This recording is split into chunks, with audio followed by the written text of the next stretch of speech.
Are you proud of how your administration is conducting this immigration crackdown here? Yes, we're going to continue that practice just as they did in the Biden administration or any other administration. Insisting that he was in Minnesota to calm tensions, Vice President JD Vance on Thursday blamed far-left people and state and local law enforcement officials for the chaos that has unfolded during the White House's aggressive deportation campaign. Vance defended ICE agents who detained a 5-year-old boy as he was arriving home from preschool.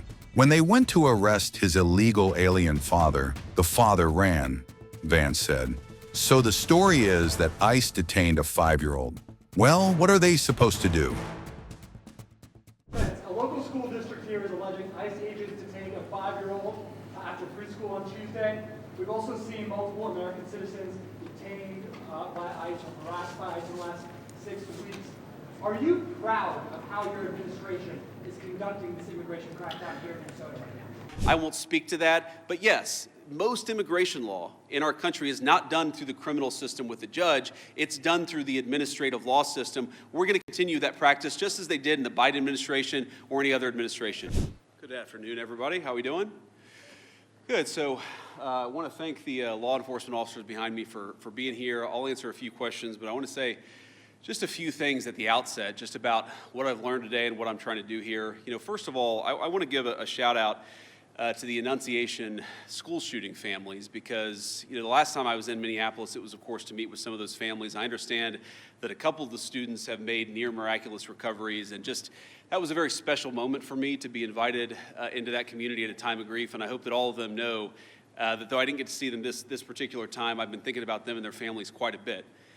Now, to talk about what I am here to do, which is federal law enforcement to enforce our immigration laws, I want to say just a few things. First of all, I wanted to meet with business leaders, with ICE officers, with local law enforcement to try to understand a little bit better what's going on so that we can tone down the temperature a little bit, reduce the chaos, but still allow us as a federal government to enforce the American immigration laws. That is the purpose of my visit. Now, this is step one or step two of that process. There's going to be a lot of work that follows through from here. I'm happy to talk about that, but I think I learned a few things that were very important. So number one of the things I learned is that the guys behind me are doing an incredible job, and frankly, a lot of the media is lying about the job that they do every single day. Now, it doesn't mean that there aren't occasionally stories out there, there aren't occasionally videos out there that suggest that these guys, or at least some of the people who work for them, are not doing everything right. But very often, if you look at the context of what's going on, you understand that these people are under an incredible amount of duress, an incredible amount of chaos, and because of a few very far left agitators, a lot of these guys are unable to do their jobs without being harassed, without being doxxed, and sometimes without being assaulted. That's totally unacceptable. And that's one of the things that I want to send a message to is, yes, come out and protest me, protest our immigration policy, but do it peacefully. If you assault a law enforcement officer, the Trump administration and the Department of Justice is going to prosecute you to the fullest extent of the law.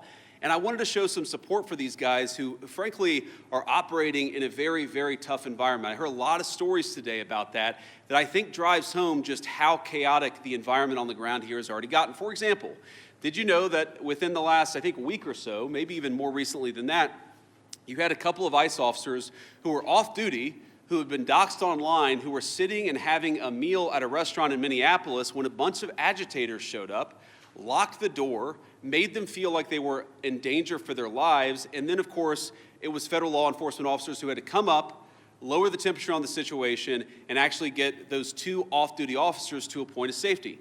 Now imagine, if you would, your life and your perspective on law enforcement if you can't even go to a restaurant without some agitators locking the door and making you feel like your life is in danger.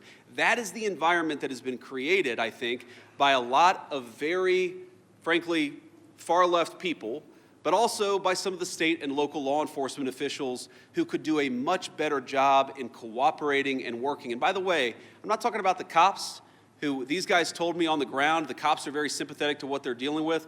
I'm talking about the state and local elected law enforcement officials who could do a lot better job in making their lives a little bit easier, and in the process, They would make the lives of all Minneapolis residents easier, and that's what we want. We want to be able to enforce the immigration laws on the one hand, while on the other hand, we want to make sure that people in Minneapolis are able to go about their day. And I want to say just one last point on this.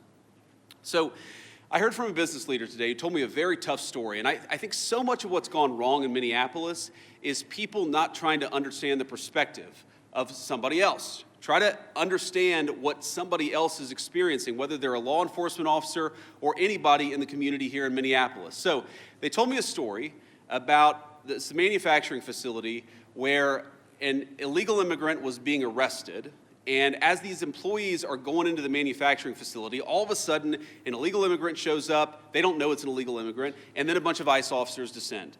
Now, these people just want to go to work. They want to go to work safely. And now, all of a sudden, there's a major law enforcement operation happening right outside their place of business. Now, from one perspective, I certainly understand why a business leader or why an employee would say, whoa, what's going on? It's a little scary, no matter your position in life, if a bunch of cop cars show up and they're arresting somebody. Now, the additional context is that we know that people online have been encouraging illegal immigrants that one way they can evade arrest is by showing up at a legitimate place of business, making it impossible for these guys to actually enforce our immigration laws. So while I can understand the perspective of somebody who doesn't want to see an arrest happen at their place of work, I can also understand the perspective of our immigration enforcement officers who have to do their job and can't allow a heckler's veto over our immigration enforcement. And so much of what's gone wrong is the failure to do that. And here's the point. We can do a good job of enforcing our immigration laws without the chaos, but it actually requires the cooperation of state and local officials. If you look at blue cities and blue states, red cities and red states, you go to Austin, Texas, or Memphis, Tennessee. You go to the state of Texas, obviously a very red state, or the state of Tennessee, a very red state, but you've got blue cities within those states, you do not have this level of chaos.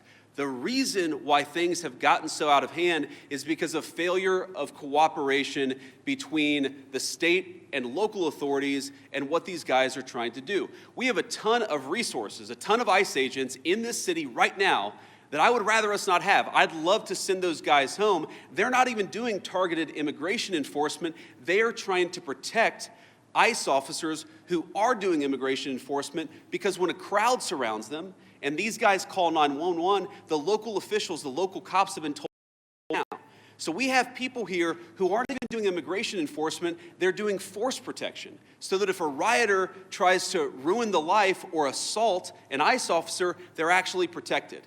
Now, why doesn't it make more sense for the local cops to get involved in that situation? Why not just have the mayor or the local officials tell the police officers, you know what, if an ICE officer is being assaulted by a far-left agitator, you are invited, you should actually help them. That's what would work out in any normal situation, and that's what happens in nearly every jurisdiction, red or blue, in the United States of America. The reason it hasn't happened here is because the local authorities have been told, stand down, do not help ICE, promote the violence, promote the agitation, but don't do anything to lower the temperature and lower the chaos. That's a problem.